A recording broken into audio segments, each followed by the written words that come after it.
प्रणाम गुरुजी। जी राधे राधे। मैं राधे राधे। मैं गौरी तिवारी यहाँ है थाना हीरानगर में ही पदस्थ हूँ जी। मेरा प्रश्न ये है गुरुजी, मेरा बेटा है 24 साल का, वो ब्लाइंड है, उसे बिल्कुल नहीं दिखाई देता है और संगीत का ज्ञाता है, उसको गॉड गिफ्ट है संगीत का, सारे इंस्ट्रूमेंट बजा लेता है सब। बिजनेस सर्विस में रहते हो, उसको बहुत आगे जाना चाहिए था, मुझे पहुंचाना चाहिए था, लेकिन सर्विस में रहते मुझे टाइम मिला नहीं, मैं उससे परफेक्ट टाइम नहीं दे पाई। पर मैं चाहती हूँ कि आपके सानिध्य में एक वो भजन भी सुनाए और आपका आशीर्वाद लें, और मैं चाहती हूँ कि वो आध्यात्मिक में जाए सर। जरूर ले आइएगा और उसको संगीत क्लास दीजिए ताकि वो अपने आप को, अब जैसे हमारे देश में एक बहुत बड़े संगीतज्ञ हुए हैं श्री रविंद्र जैन जी सर जी, जिन्होंने रामायण में संगीत दिया है। जी। शीश पे खड़ाऊं राम भक्त ले चला राम की निशानी, जिन्होंने ये गीत गाया है, वो भी बचपन से ही उनको आंखों से नहीं दिखता था, लेकिन वो इतने बड़े संगीतज्ञ हुए कि उनका हुनर ही उनकी आंखें बन गया। तो आप बच्चों को हुनर दीजिए जी, काबिल बनाइए। जरूरी नहीं है कि हम इन आंखों से देखें, कई बार हम वो चीजें देख लेते हैं अपने भीतर की आंखों से जो इन आंखों से देखना संभव नहीं होता। तो आपके बच्चे का यदि रुझान संगीत में है तो ये श्रेष्ठ है। वो सारे इंस्ट्रूमेंट बजा लेता है, उसको सब गॉड गिफ्ट है। और संगीत का टीचर भी आसरा चैनल में, आसरा संस्था में जो मूक बधिर बच्चे होते हैं उनको वो संगीत सिखाता है। तो ले आना, ये दास भी दर्शन करेगा। जी गुरुमान। खुश रहिए, खुश रहिए। राधे राधे गुरु जी। जी गुरु जी, मेरा सवाल है आप कि गुरु मंत्र के क्या क्या फायदे होते हैं जीवन में, आप बता दीजिए। किसके? गुरु मंत्र लेने के। गुरु मंत्र लेने के फायदे, गुरु मंत्र लेने के फायदे ये होते हैं बेटा कि हमें पढ़ने से क्या फायदा मिलता है, हमें स्कूल क्यों भेजा जाता है, स्कूल जाने के क्या फायदे हैं बताओ। सर शिक्षा मिलती है, स्कूल में शिक्षा मिलती है और मंत्र लेने के बाद संस्कार मिलते हैं। संस्कार जरूरी है। तो संस्कार इसलिए कहते हैं ना शिक्षा दीक्षा, तो शिक्षा तो हो गई बट दीक्षा नहीं हो पाई, इसलिए आज के बच्चे रास्ता भटक रहे हैं, क्योंकि शिक्षित तो है दीक्षित नहीं, संस्कार नहीं है। तो वो इतना ही जरूरी है जितनी जरूरी शिक्षा है। जी गुरु जी, प्रणाम गुरु जी। खुश रहिए।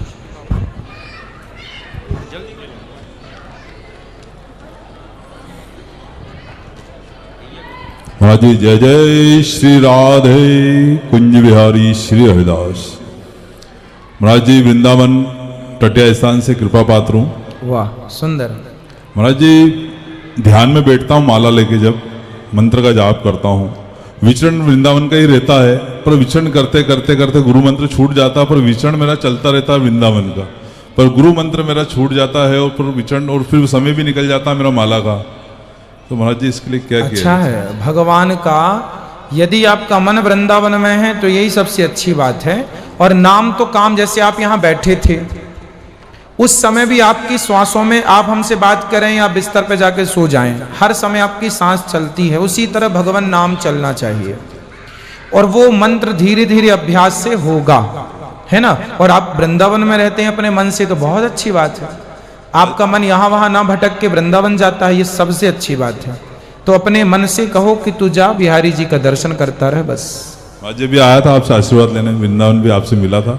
आज एक प्रश्न और है मेरा कि तुलसी माला और रुद्राक्ष की माला बताते हैं साथ में नहीं पहनना चाहिए, पर अपने वृंदावन में तो पहनते हैं, इस स्थान में भी बोलते हैं कि पहनते हैं। देखो ऐसा है कि जो भगवान शिव हैं, भगवान शिव किसका ध्यान करते हैं? भगवान श्री कृष्ण का जब जन्म हुआ तो भगवान कृष्ण को देखने के लिए भगवान शंकर भी आए कि नहीं? जिनका दर्शन करने के लिए शिवलोक से शिव जी आते हैं। राम जी का जन्म हुआ तो राम जी को देखने अवध में शंकर जी भी आए। जिनके दर्शन को पाने के लिए शिव जी भी लाइन में खड़े हैं। ऐसे भगवान को जब हृदय में बसा लिया तो जो शिव जी की आराधना करता है, जो शिव जी की पूजा करता है, वो शिव जी की पूजा करने के बाद ही भगवान कृष्ण और राम की पूजा, श्रीमन नारायण की पूजा करने का अधिकारी होता है। तो जब आप नाव से किनारे पहुंच जाएंगे तो नाव अपने आप छूट जाएगी। नाव में तब तक ही बैठा जाता है जब तक कि आप किनारे पर नहीं पहुंचे। किनारे पर पहुंचने पर भी आप नाव में बैठे रहेंगे तो किनारे पहुंचने का अर्थ क्या हुआ? तो नाव छूट जाएगी। उसी प्रकार भगवान रुद्राक्ष की माला पहनने वाला जब तुलसी पहनता है तो इस भाव से कि मुझे रुद्राक्ष ने तुलसी तक पहुंचाया, मतलब भगवान शिव की उपासना ने। अच्छा, नरसिंह मेहता को आप जानते हैं, नाम सुना आपने? हाँ, बोलो हाँ या ना। भक्तमाल में नरसिंह मेहता की कथा है। नरसिंह मेहता की भौजाई ने घर से निकाल दिया। नरसिंह मेहता जी शंकर जी के मंदिर में जाके जंगल में जब गए ना तो वहां एक शिवलिंग था। उस शिवलिंग में जाकर नरसिंह जी लेट गए, पड़ गए और ऐसे पड़े कि 7 दिन तक वो मूर्छित पड़े रहे। 7 दिन बाद शंकर जी प्रकट हुए। शंकर जी तो भोलेनाथ हैं, प्रकट हो गए कि मेरा भक्त पड़ा है। अब वो प्रकट हो गए, पुत्र क्या चाहिए?